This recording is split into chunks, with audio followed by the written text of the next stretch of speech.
Si le dieu Seth est considéré comme mauvais dans les mythes égyptiens, par rapport à ses méfaits envers Osiris et sa rivalité avec Horus, Apophis est un ennemi bien plus dangereux. Il est la plus grande crainte des Égyptiens, et même redouté par les dieux.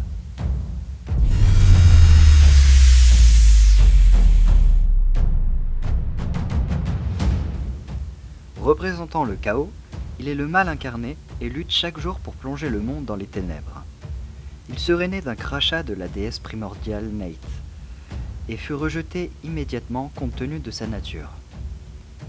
Obligé de vivre dans les ténèbres, où la déesse Serket le surveillait dans les premiers récits sur elle, Apophis dédia son existence à vouloir se venger, surtout de Ra. Il est le maître de l'obscurité et de la destruction, seigneur de la droite, le néant chez les Égyptiens. Il est également le roi des âmes déchues, toutes celles rejetées lors du tribunal des morts par Osiris et n'ayant pas accédé au champ d'Ialou. On le décrit souvent comme un gigantesque serpent de plusieurs centaines de mètres de long, mais quelquefois, on l'a vu représenté dans des tombeaux de pharaons avec 12 têtes humaines.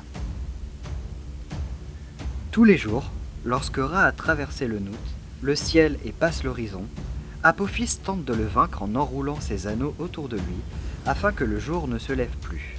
Néanmoins, Apophis ne remporte jamais la bataille, mais Ra ne doit pas cela qu'à lui seul.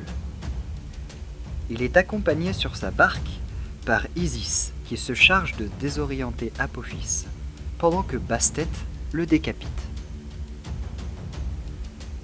On dit d'ailleurs que la teinte rouge du ciel au lever du soleil est le sang versé du serpent.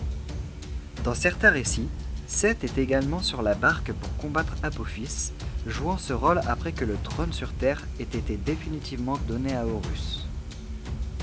Les Égyptiens essaient également de se protéger d'Apophis, qui est, pour eux, le plus grand des maux. Pour cela, ils fabriquent des statuettes en argile à son effigie, avec son nom gravé dessus. Lors de cérémonies, ils lacèrent ces statuettes, puis les jettent dans un feu. Le combat entre Apophis et Ra est amené à être éternel, car tous les deux sont opposés, et l'un ne pourrait vivre sans l'autre. Si Apophis gagnait, l'obscurité régnerait et le cycle de la vie, représenté par la course du soleil, serait rompu. Chaque lever du soleil est donc le signe d'une nouvelle victoire sur Apophis qui a été repoussée. Quand une éclipse se produit, on dit qu'Apophis a pu momentanément prendre le dessus sur Ra. Cependant, si Apophis était définitivement vaincu, les conséquences seraient également néfastes, car l'équilibre serait également rompu.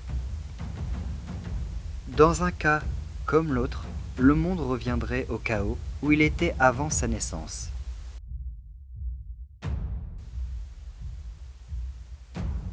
Merci d'avoir regardé cette vidéo, et je te dis à la prochaine.